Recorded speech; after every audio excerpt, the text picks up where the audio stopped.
Hello, everyone.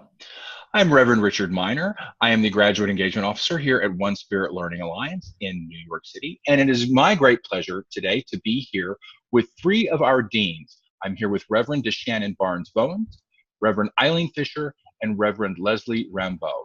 They are going to be teaching in a really amazing class coming up in the very near future called Intersectionality, Acknowledging Bias, Race, and Privilege. Hello, thank you for joining me, Reverends. Thank you for having us. Hello. It is such a pleasure to have you all here together. Now, this is a really interesting class on a very interesting and often overlooked subject, something that we don't spend a lot of time talking about. Can you tell me a little bit about the class on intersectionality and what it means and what it'll be looking at? So the term intersectionality is actually a term that was coined over 20 years ago by a Columbia University professor, Kimberly Crenshaw. And it really is a lens from which to look at the interconnected nature of categories such as race, gender, class, and how they apply to an individual or a group, and how they overlap or intersect in interdependent systems of either discrimination, oppression, and privilege. So it's a way of looking at how those places actually intersect, exactly what the term means, how they cross over, and how we can look at things from that perspective. And that's a piece of what we'll be doing in the class. Well, that sounds like that's going to be really interesting. Now, can you tell me who would want to take this class? Who would want to come in and have this conversation with you? Well, we hope that anyone who is interested in and doing the work of service in the world will want to come to this class and will see the benefit of being in this class, talking about who and how people work together and sometimes don't work together very well based on the systems of oppression that impact them and also the identities that they choose to work in. So we're looking at counselors, ministers, administrators, really anyone who is in service work. So anyone that's doing any kind of service work in the world will benefit from taking this class and looking at intersectionality in the container that you are going to be creating. Can you tell me a little bit about people who take the class? What can they expect? What benefits will they receive? And what will they come away with when the class is over?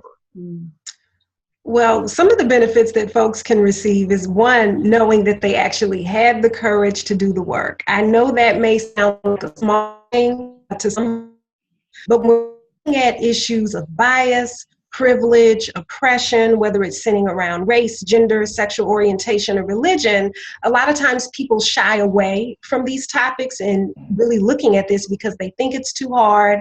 They may assume that they're going to brush up against people and everyone's going to leave upset. They're not going to be able to be friends with someone. They think it's too hard. But actually what we're doing in this class is we're creating a container that is going to be supportive for folks to come in and to be a little bit vulnerable with each other, as comfortable as they're willing to make that stretch. And the benefit that they'll have with actually taking this class is not only being able to identify areas of personal bias, personal privilege, you'll be able to look at your brother and sister and have more of an understanding of the weekend that we're teaching it, which actually is Martin Luther King Jr. weekend. What better weekend to sign up and take this class is that you're going to have some models to look at as well. We're going to do interactive exercises, we're going to do a lot of reflection, but you're actually going to leave with some tangible tools that will allow you to apply certain techniques in the areas of work that you are of service to people. And so those are just some of the benefits that you'll get. Well, that sounds like it's going to be a really powerful experience. Now, DeShannon, I know that the team that you're putting this together with, you guys have some really amazing credentials in teaching and in professional therapy. Can you tell me a little bit about your credentials and why you were the best team to be taking this class with? Hi, Richard. Well, I'm a psychotherapist and also a professional development trainer. Leslie is also a diversity trainer. She's been a diversity trainer as well as a psychotherapist. And then Reverend Eileen is a teacher. So all of us, in addition to being an interfaith minister, so all of us have experience in working in groups, in working with people who are vulnerable, working with people who come from all sorts of different backgrounds, and at the same time, within that diversity, allowing people the chance to feel a sense of inclusion while we're focusing on a specific task, whether that's Eileen with educating and teaching a lesson, whether that's me or Leslie with therapy, or whether that's me doing a training. So we have a wealth of experience in that area. That's really incredible. Yes. Richard, I'm sorry. I'd like to just add that, we're coming to this conversation with our own skill set, of course, but not as experts so much as more as a willingness to engage in a conversation that people hesitate to have.